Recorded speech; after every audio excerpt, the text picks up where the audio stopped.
اعوذ باللہ من الشیطان الرجیم بسم اللہ الرحمن الرحیم اللہم صلی علی محمد وعلی محمد۔ قائم ٹی وی کینیڈا کی جانب سے مومنین مومنات آپ کو رضی شہریار کا السلام علیکم۔ مومنین، جیسے کہ آپ کو پتہ ہے کہ یہ ماہ محرم کے اور عاشور کے روز چل رہے ہیں، اور ہمارے درمیان تمام خطیب اہل بیت اور مولانا اور ذاکر ہمارے درمیان آتے جاتے رہتے ہیں۔ ہم ان کی تمام ان کے بارے میں معلومات آپ کو فراہم کرتے رہتے ہیں، ان کے جذبات اور ان کے جو احساسات ہیں مجلس کے حوالے سے ہم اس میں آپ کو مسلسل بتاتے رہتے ہیں۔ اسی طرح آج ہمارے ساتھ جناب شکیل اختر صاحب موجود ہیں، جو کہ کسی تعارف کے محتاج نہیں ہیں۔ یہ خود ہی اپنا تعارف دیں گے۔ میں صرف اتنا بتاتا چلوں کہ انہوں نے پچھلے سال کینیڈا میں چند مجلسیں پڑھیں، اس کے بعد اب پچھلے ہفتے میں انہوں نے ایک اپنا پورا عشرہ کمپلیٹ کیا باب الحوائج کے حوالے سے، مسیساگا باب الحوائج کے حوالے سے، اور اب آج شریکت الحسین میں اور مختلف جگہوں پہ ان کی مجلسیں منعقد ہو رہی ہیں۔ تو ہم ان سے خود ان کا تعارف لیتے ہیں، آپ بھی ساتھ رہیے گا۔ السلام علیکم خلا۔ بہت شکریہ شہریار۔ ایک تو گزارش یہ ہے کہ سب سے بڑا تعارف ہے وہ ذاکر حسین کا، بے شک اس سے بڑا کوئی منصب ہے نہ کوئی تعارف ہے، تو بس یہ شرف مجلس شہ میں میرا برسر ممبر ہونا، اس کو کہتے ہیں نصیبے کا سکندر ہونا۔ یہ تو ایک میرا تعارف ہے جسے میں خود پسند کرتا ہوں۔ باقی جو دنیاوی تعارف ہے وہ لوگ جانتے ہیں، میرا بڑی متضاد چیزیں ہیں۔ میں پیشے کے اعتبار سے میکینیکل انجینئر ہوں، ساری زندگی اپنے ملازمت کی۔ شاعری کا شوق بچپن سے تھا، ماشاءاللہ ایک کتاب آ گئی، ایک نام کیا لکھا۔ اس کے علاوہ یہ مجالس چونکہ ڈبیٹ تقریریں کیا کرتے تھے اسلام آباد میں، تو منتظر نقوی، فردوس عالم، ذکی حیدر، شبیر الحسن، قمر زیدی، یہ نام آپ کو ملیں گے، ان میں ایک میرا بھی نام۔ تو وہ مجلسیں پڑھنی شروع کی، اب کم و بیش 46 برس تو مجھے ہو گئے اس منصب پہ، اس سرفرازی کے ساتھ جو میری شہزادی نے عطا کیا۔ تو پاکستان میں کوئی جگہ ایسی نہیں۔ پھر جب ملازمت سے فارغ ہوئے تو پھر یہاں کے لوگوں نے، امریکہ کے لوگوں نے اور کینیڈا کے لوگوں نے بلایا، تو پچھلے 3 سالوں سے یہ سلسلہ جاری ہے۔ ماشاءاللہ۔ تو آپ نے جیسا کہ بتایا، آپ کی کتاب بھی شائع ہوئی ہے، تو اس کا کچھ کتاب کا ہمیں بتائیں گے؟ دیکھیے وہ کتاب شائع تو ہوگی، لیکن اس کی رونمائی ہے چہلم کے بعد یہاں کینیڈا میں۔ اشفاق صاحب کا ایک مشاعرہ ہے، اس میں انشاءاللہ تو چہلم چھپ وہ چہلم سے پہلے گئی تھی، میرے وہاں دوستوں نے، ہم وہ نام بھی لینا چاہیے جو میرے پرانے دوست تھے۔ یہ واحد ہوا اردو ادب میں کہ ایک شاعر نے ایک شاعر کی کتاب چھاپ دی، تو وہ ابھی تک اس لیے رکھی ہوئی ہے کہ جب چہلم گزرا، ہمارے یہاں تہذیب یہ کہ ایام اعزاز سے پہلے ہم کوئی خوشی نہیں مناتے، تو اس لیے اس کو بھی محفوظ رکھا۔ کتاب کا نام ہے ایک نام کیا لکھا، اور وہ انشاءاللہ چہلم کے بعد آپ تک پہنچ جائے گی۔ جی، تو قبلہ آپ جیسے کہ کتاب کے سلسلے میں انشاءاللہ آپ کی کتاب آئے گی تو ہم یہاں پر بھی اس کو بالکل اس کا مطالعہ کریں گے، اور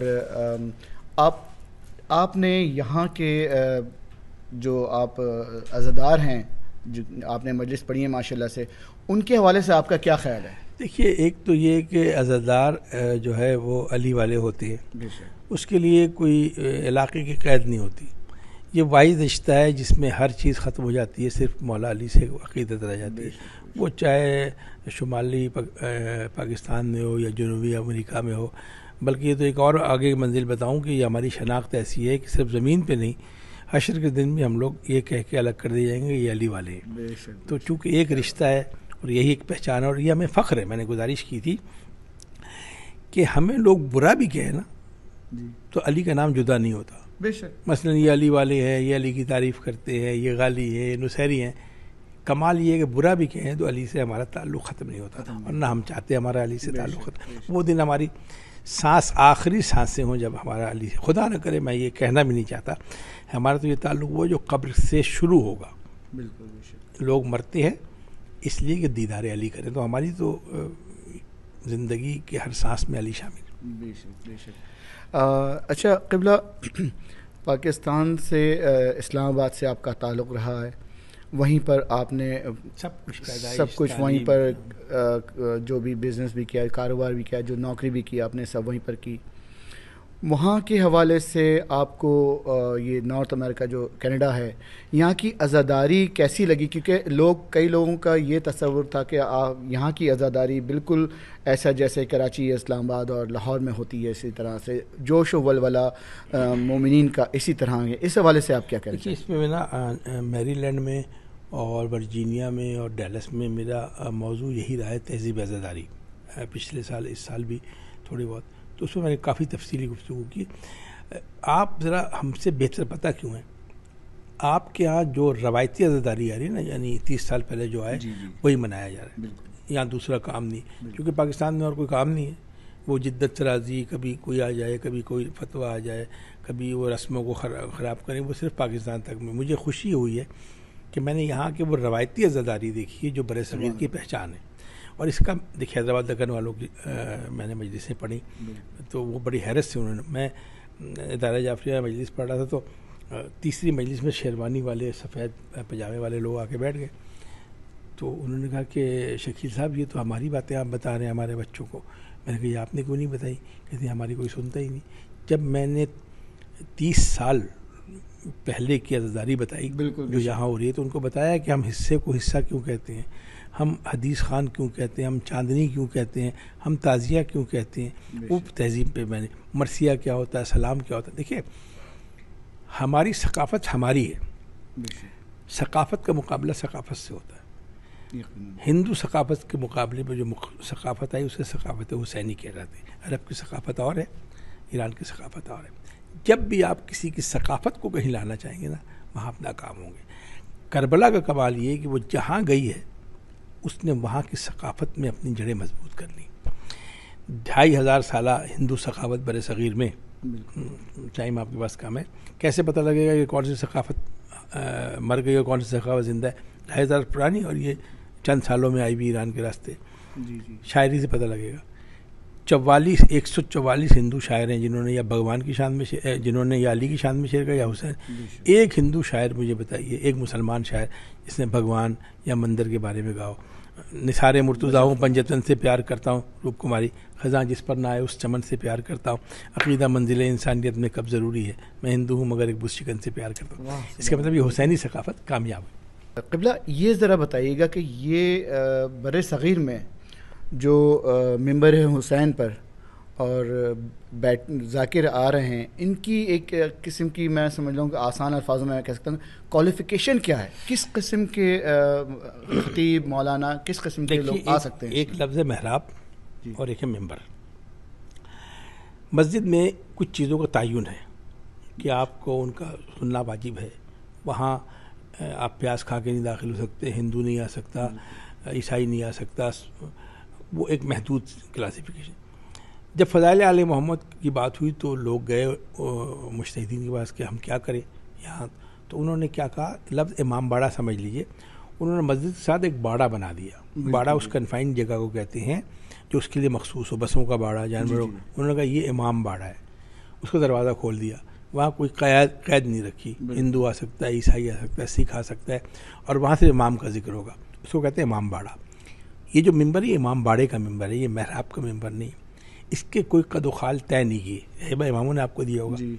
12 نام تاریخ میں ایسے ہیں جنہیں امام نے ممبر پہ بٹھایا، تم پڑھو ہم سنیں گے. طیب الخزائی ہے، کمیت اسدی ہے، حسین ہمیری ہے، ابو عمارہ ہے، ہارون مکفوف. 12 نام ہیں تاریخ میں.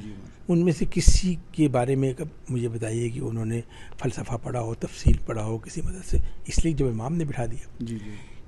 اس ممبر پہ بیٹھنے والے نے فضائل آل محمد اور مصائب آل محمد بیان کرنا ہے. اور اس کے لیے قید یہ بھی نہیں ہے کہ وہ مسلمان ہو. ایسے ایسے ہندو خطیبوں کے نام آپ نے سنے ہوں جنہوں نے حسین کا ذکر کیا. اس ممبر پہ کھلا ہے، پوری انسانیت کو دعوت ہے. برِ صغیر میں تعزیہ نکلتا ہے. تعزیہ کیا مطلب ہے؟ تعزیہ نکلا ہے تعزیت سے. عقیدے کا تعلق مذہب سے ہوتا ہے، تعزیت کا تعلق انسانیت سے ہوتا ہے. اسی لیے تعزیہ نکالا کہ اس کا کوئی مسلک نہیں ہے، صرف ایک حسینی مسلک ہے. اب ابھی نعرے آپ سن رہے ہیں نا کہ 2 ہی مذہب رہ گئے، یا حسینی ہے یا یزیدی ہے. یہ جو فرش ازا ہماری تہذیب ہے، اس نے 1400 سال کا سفر گزارنے کے بعد آج یہ بتا دیا ہے کہ اب صرف 2 ہی مسلک ہے. ایک حسینی مسلک ہے اور ایک یزیدی مسلک. اس کو الجھائیے نہیں. دیکھ محراب کی شرطیں ہیں, پیش امام کی شرائط ہے, محراب پہ کھڑے ہونے والے کی کچھ کوالیفیکیشن.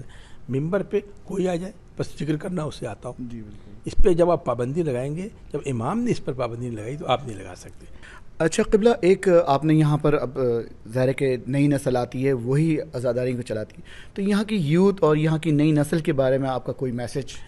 دیکھیے ایک بات ذہن میں رکھیے گا کہ معاشرے میں, پورے معاشرے میں بگاڑ ہے. نئی نسل اپنے پرانی نسل سے مختلف سے ہونا بھی چاہیے, لیکن کیا آپ دیکھتے ہیں کہ وہ مرثیہ اسی طرح پڑھتے ہیں, وہ نوحہ رومن میں لکھ کے اسی طرح پڑھتے ہیں, وہ حسین کو اسی طرح گریہ کرتے ہیں, ان کی آنکھوں میں آنسو اسی طرح آتے ہیں. اس کی وجہ کیا ہے؟ اس کی وجہ یہ کہ عزاداری پر ہمارا اختیار نہیں ہے. عزاداری کسی کی چادر کا سایہ ہے, کسی کی دعا ہے. اگر وہ دعا بدل جائے, اگر وہ ہستیاں بدل جائیں تو آپ کی عزاداری بدل جائے گی, اور جب تک وہ رہے گی نسلیں آتی جاتی رہیں گی. جب آپ اپنے مرکز سے ہٹیں گے, مجھے یہاں خوشی ہوئی ہے کینیڈا اور امریکہ میں دیکھ کے کہ یہاں کی نوجوان نسل برصغیر کی نسل سے زیادہ عزاداری کرتی ہے, اور وہ اتنے بھرپور طریقے سے کرتی ہے, اس لیے کہ انہیں ڈی ٹریک نہیں کیا گیا ہے. آپ لوگوں کو فیسلٹیز حاصل ہے کہ یہاں حکومت کی سرپرستی میں ان کو ڈی ٹریک نہیں کیا گیا ہے, یا کچھ ایسے بیرونی عوامل ہوتے ہیں جو ڈی ٹریک کرتے ہیں, وہ یہاں نہیں ہے. اس کا مطلب وہی عزاداری چل رہی ہے جو آپ کے باپ دادا کیا کرتے تھے. اور عزاداری کا حسن یہ ہے کہ عزاداری اور عقیدہ ترکے میں نہ دیں بلکہ ورثے میں دیں. جیسا باپ دادا سے لیا ویسے بچوں کے حوالے کریں. یہ مجھے آپ کے اس کینیڈا میں اور امریکہ میں. سبحان اللہ, کیا خوب, بہت بہت عمدہ آپ نے تشریح کی ہے اس سوال کی. آخر میں میں یہ کہنا چاہوں گا, قبلہ قائم ٹی وی کے حوالے سے کچھ کہنا چاہیں گے, کوئی میسج دینا چاہیں گے؟ قائم ٹی وی آپ لوگوں کی خدمت کے لیے ہے. مجھے 46 برس ہو گئے, میرا پی ٹی وی سے بڑا گہرا تعلق ہے, میں میڈیا کا آدمی ہوں, تو مجھے یہاں بہت سے چینل دیکھنے کو ملے, میرے سارے تقریباً دوست ہیں. اس وقت قائم ٹی وی جو کام کر رہا ہے وہ یعنی مجلس اعضا کا جو مقاصد ہے, عزاداری کے جو مقاصد ہیں, وہ جدید ٹیکنالوجی کے ساتھ آپ پیش کر رہے ہیں. یعنی قائم ٹی وی کو دیکھ کر لوگ سمجھتے ہیں کہ فرض کیا آپ نے ایک تعزیہ ایک علم کی فوٹیج دی ہے, تو میں تو سمجھ جاؤں گا یہ علم ہے, آپ مسلمان بھی سمجھ جائیں گے. لیکن کوئی انگریز پوچھے گا کہ واٹ از دس, یہ واٹ از تعزیہ, تو وہ تعزیہ جو آپ کے اس میں دیکھے گا اس کا ایک گلیمر ہے. برسر ابھی میں ایک چنیوٹ کے ڈاکومنٹری کر کے آیا ہوں, وہاں 9 تعزیہ جو اہل سنت برآمد کرتے ہیں, 52 فٹ کے ان کے جو آرکائیو ان کی ویلیو ہے, وہ جب کوئی ایسا جس کا تعلق نہیں ہوا, عزاداری کا حسن کیا ہے, ہر چیز آپ کو یہاں ملے گی. انسان کا شکم کا مسئلہ ہے, وہ عزت کے ساتھ آپ کو نیاز کی صورت میں ملے گی. تکریم کا مسئلہ ہے, صاحب خانہ آپ کو دروازے پہ استقبال کرے گا, یہ حسین کا عزادار ہے. عزت نفس اور شکم کی آگ, یہ اگر عزت کے ساتھ کسی جگہ پہ ملتی ہے تو اسے فرش عزا حسین کہتے ہیں. سبحان اللہ, سبحان اللہ, کیا تشریح کی ہے. اور قبلہ نے آپ کو مختصر سے وقت میں, قبلہ کے پاس اتنا ٹائم نہیں ہے, پھر انشاءاللہ اگلی نشست کوئی ہوگی تو اس میں ہم تفصیل سے قبلہ سے مستفید ہوں گے ان کی باتوں سے انشاءاللہ العزیز. ہم قائم ٹی وی کینیڈا کی جانب سے قبلہ کے نہایت ہی ممنون و مشکور ہیں کہ انہوں نے ہمیں ٹائم دیا اور اپنے جو تشریح انہوں نے کی اس سے ہمیں نوازا. ناظرین, قائم ٹی وی کینیڈا دیکھتے رہیے گا. آپ اجازت دیجیے شہریار رضی کو. خدا قائم کے دم سے آج بھی قائم ہے کربلا.